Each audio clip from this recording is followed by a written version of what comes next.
Boa, gente, mais uma vez estou aqui, Dr. Antônio Martins de Farias. Peço que você se inscreva no meu canal, deixe seus comentários.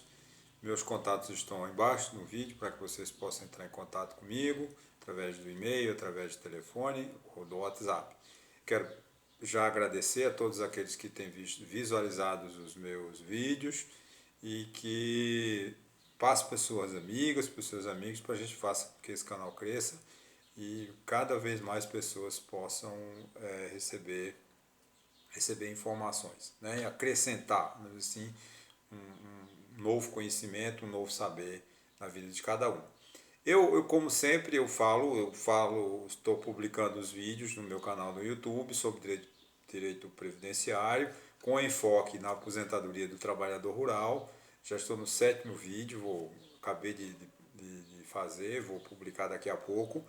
Também tenho falado sobre assuntos gerais, políticas, né, daqui, da região, do mundo, e também sobre direito de família, falei sobre alienação parental, sobre a guarda compartilhada, guarda unilateral, falei também sobre a proteção da criança e eu quero que vocês se inscrevam, repito mais uma vez, no meu canal, para que ele cresça e a gente possa levar essas informações. Hoje eu vou falar de um assunto que me preocupa, porque são os problemas do nosso Brasil.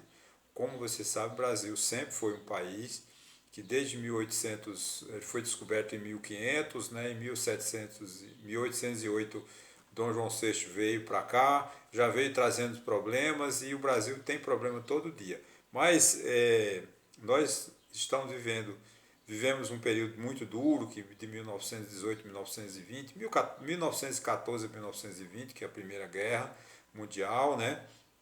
Nós vivemos também depois a gripe espanhola, que é mais ou menos parecido com o Covid-19 que nós estamos vivendo agora, mas nós vivemos também a Revolução de 30, né, o golpe de Getúlio, a ditadura de Getúlio, que durou 15 anos, depois tivemos a Segunda Guerra Mundial, que nos afetou substancialmente, de 1939 a 1945, e chegamos ao regime militar de 64 a 85, a redemocratização de 85 até hoje, mas a nossa democracia corre perigo.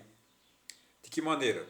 Eu não sei o que está acontecendo com o nosso Brasil, porque os governantes que entraram em 2018, que venceram a eleição em 2018 e 2019 assumiram o comando da nossa nação, estão, parece que de brincadeira. Eles não têm plano de governo, não pararam para governar, estão cada vez mais agressivos. Foi um governo que mais usou a Lei de Segurança Nacional, que é um entulho antidemocrático, um entulho do golpe militar. Né? A polícia está prendendo pessoas, proibindo as pessoas de fazerem manifestações contra o Jair Bolsonaro. Tivemos um episódio em Recife, onde parece que 2 pessoas perderam a vista, a visão, né, de tiro, né, da polícia, a violência da nossa polícia. Tivemos um caso em Goiânia, que parece que um sargento, um tenente resolveu prender um sindicalista porque estava com a placa, com um cartaz em seu veículo, em seu carro, dizendo fora Bolsonaro, genocida. Isso não é crime. O direito de manifestação é sagrado, está na nossa Constituição e não cabe a Jair Bolsonaro, nem quem quer que seja, impedir que você se manifeste contra qualquer governo. Você, no município onde você mora, você não concorda com a atitude do prefeito, você pode protestar, pode falar mal dele, e é claro que você não vai caluniar, você não vai a pessoa do prefeito, não, essa aí a gente respeita. Agora, a administração em si é um direito de todo mundo criticar, tá certo? Mas o que me preocupa mesmo é que eu estava lendo aqui uma publicação na revista The Economist, que é a maior revista de economia do mundo. Todo mundo lê essa revista, né? Todo empresário, todo comerciante, todo político, todo antropólogo, todo sociólogo tem que ler essa revista, porque ela é uma revista mais conceituada do mundo quando se trata de economia. E ela faz hoje uma publicação sobre o Brasil. E a vantagem, né, que ela diz assim, que o problema do Brasil não é só por causa de Jair Bolsonaro. Todos nós sabemos disso. A gente critica o governador, o presidente Jair Bolsonaro, mas sabemos que muitos problemas do Brasil vêm de muito tempo atrás, né? Não é o Jair Bolsonaro o culpado. Nós podemos também atribuir a tudo que tem de errado no Brasil a Jair Bolsonaro. Os erros do Brasil são erros políticos, cometidos desde 1808, vamos dizer assim, que sempre, nunca se preocupou, nenhum governante desse país se preocupou em fazer cidadãos. O que é isso? Cidadão é um brasileiro com informação, um brasileiro que queira participar dos destinos da sua comunidade, do seu município, do seu estado e, possível, e consequentemente, do Brasil. Diz hoje aqui a revista The Economist, o presidente Jair Bolsonaro abandonou a agenda liberal e apoiou curas de charlatões na pandemia, mas os problemas do Brasil vão muito além de um homem só. De fato, né, o Jair Bolsonaro, né, ele posicionou-se, eu não tiro a posição dele, ele fez isso, ele acha que com isso vai trazer vantagem, mas não. Ele posicionou-se contra, ele não quis apoiar em momento nenhum os governadores, os prefeitos, né, para tomar as medidas corretas da prevenção contra a Covid-19. Ele se apoiou de pessoas que até a imprensa chama de gabinete paralelo, né, de pessoas incompetentes, pessoas que não são conhecedores como da doença em si, virologistas, né? Não, uma médica, simplesmente porque ela entendia de câncer, entende de coração, deu parecer ao Jair Bolsonaro dizendo que as pessoas não precisam de se vacinar e que o tratamento precoce, não existe tratamento precoce, que a palavra pré vem antes. O precoce é o antes. Ora, como é que você vai tomar um remédio? Que doença você vai ter? Né? Ah, mas eu vou ter Covid. Não, você não pode tomar o remédio antes de você ter a doença. A tal da cloroquina virou uma política, né? Infelizmente, isso atrasou muito a política do Ministério da Saúde, não teve programa, não teve política de salvar o povo. Porque mesmo que o ministro da Saúde quisesse, Jair Bolsonaro barrava. Você vê que numa crise como essa, ele já é o quarto ministro da Saúde, né? Que ele está dirigindo, vamos dizer assim. Primeiro foi o Mandetta, depois foi o Taixe, que ficou 28 dias, o Pazuello, que está causando a maior crise militar dos últimos 35 anos, né, com o comício que ele fez com o Bolsonaro no Rio de Janeiro, no domingo, final de semana passado, e agora esse ministro que está da saúde atual. E ele você vê, na CPI do Congresso, o que a gente está vendo? Vem dar depoimento do Pazuello, foi um depoimento decepcionante, ele negou o tempo todo que não tem interferência do presidente Jair Bolsonaro, mas tem, todo mundo sabe que quem manda é Jair Bolsonaro. O único que deve, assim, que está na oposição foi o Mandetta, falou mais coerente.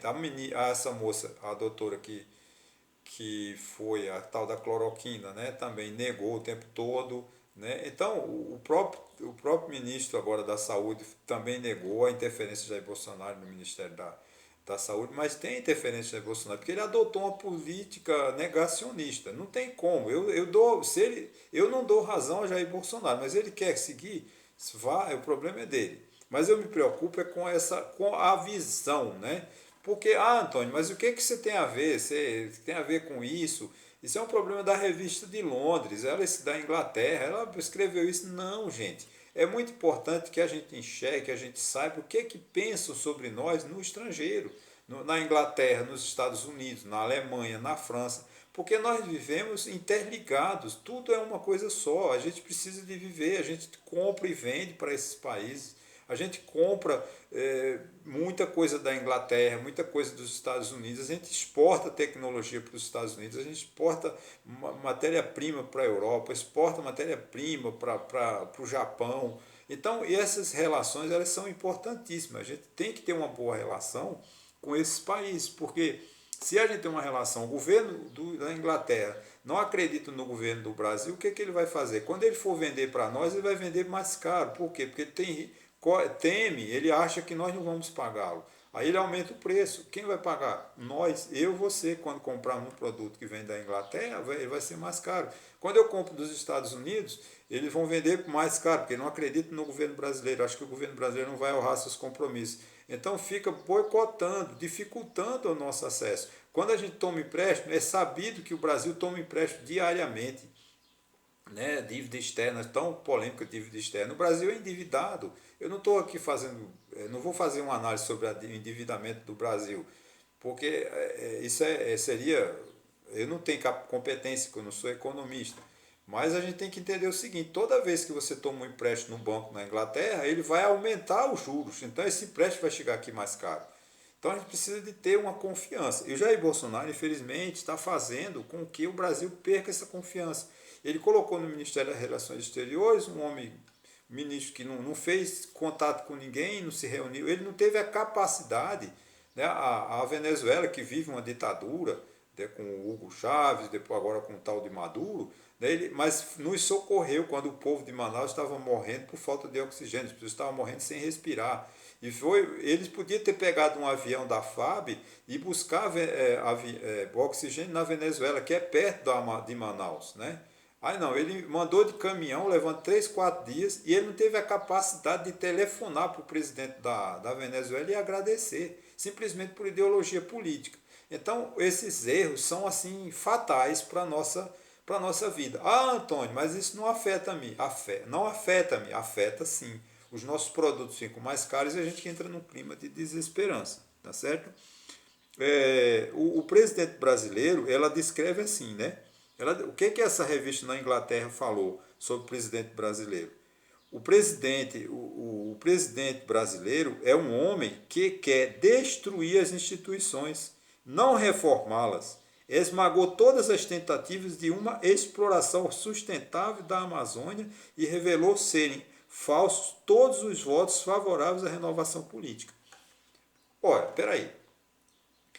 Nós sabemos que o presidente Bolsonaro faz passeata contra o STF, contra a Câmara dos Deputados, contra o Senado. Isso não é função do presidente da República. Os poderes têm que trabalhar harmonicamente entre si.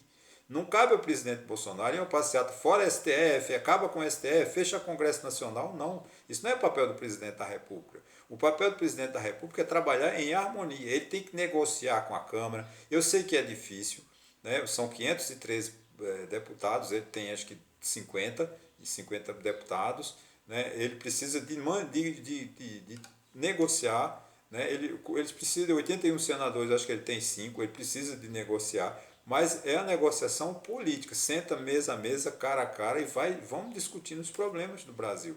Mas ele não, ele fica todo dia pedindo fechamento do STF, fechamento do Congresso Nacional. Isso é muito triste.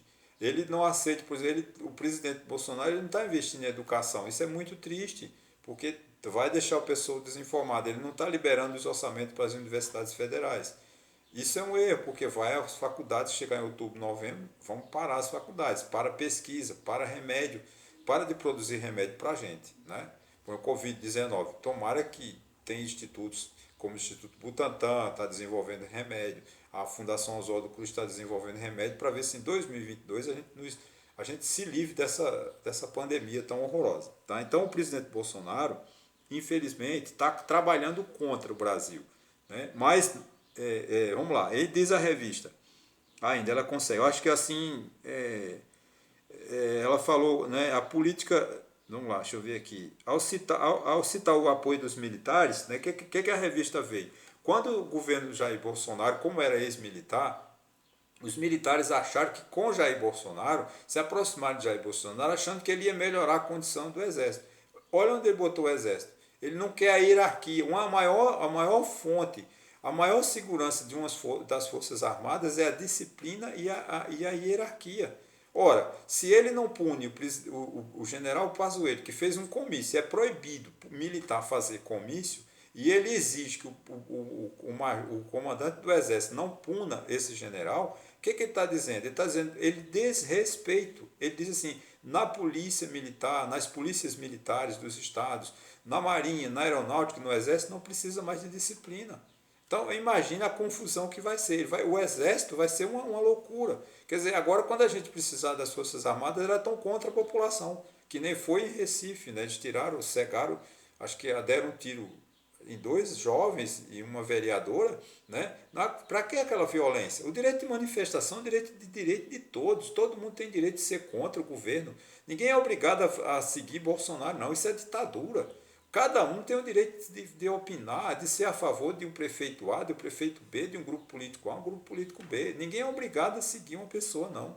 Só a ditadura é que você é obrigado, você não pode criticar. Qual é o governo que não merece crítica? Todo governo merece crítica, seja ele de que lado for, tá certo? Então a minha preocupação é essa, né?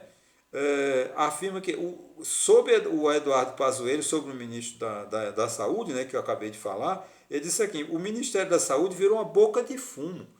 Boca de fumo, é claro que a gente traduzindo para o inglês, ele não está dizendo que o Ministério da Saúde está vendendo droga não, mas está vendendo a cloroquina.